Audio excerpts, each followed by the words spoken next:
अस्सलामुअलैकुम वरहमतुल्लाहि वबरकातुहू। नाज़रीन मोहतरम, मैं हाफिज़ वान रिज़वी आपकी खिदमत में एक नए वीडियो के साथ हाजिर हूँ।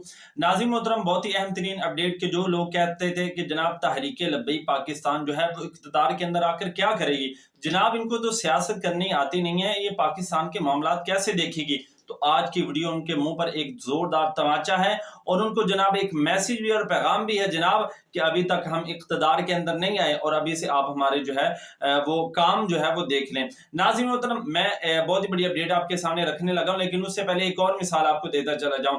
नाज़रीन मोहतरम, सैलाब आया, आपने देखा कि तमाम लोगों ने जनाब लूट मार कर खाया, तमाम सियासी पार्टियों ने जनाब लूटा, लेकिन तहरीक लब्बैक पाकिस्तान वाहिद जमात थी को जनाब उस वक्त भी मैदान अमल के अंदर आई और जनाब लोगों की मदद की। और अब भी इसी तरह हो रहा है। नाज़रीन मोहतरम, कुर्बानी के दिन जनाब आए हैं, ईद गुजरी है, आप देखते हैं कि जनाब लोग जो है वो सफाई सुथराई का ख्याल नहीं रखते।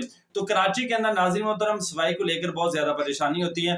तो कराची के अंदर जो बल्दियाती नुमाइंदे मुंतखब हुए हैं नाज़रीन मोहतरम, उन्होंने अपने यूसी जो अपनी अपनी यूसी है उनके अंदर अपने कारकुनान को लेकर नाज़रीन मोहतरम बगैर जनाब कुर्सी का रोना रोए उन्हें जनाब कारकुनान को साथ लेकर उन्होंने जनाब कराची की जो है वो सफाई की है अपनी अपनी यूसी की। तो नाज़रीन मोहतरम, हालांकि वो भी चाहते तो अपने इलाके अपने घर के अंदर बैठ सकते थे, लेकिन नहीं, ये हकीकतन जो है वो अवाम की खिदमत करना चाहते हैं। तो अवाम के पास अभी वक्त है, मौका है, अब आप जो है वो फैसला कर लें कि जनाब कौन जो है वो अवाम के हक के अंदर है और कौन जनाब जो है वो लूट मार कर जो है वो खाने वाला है। फैसला अब आपने खुद करना है।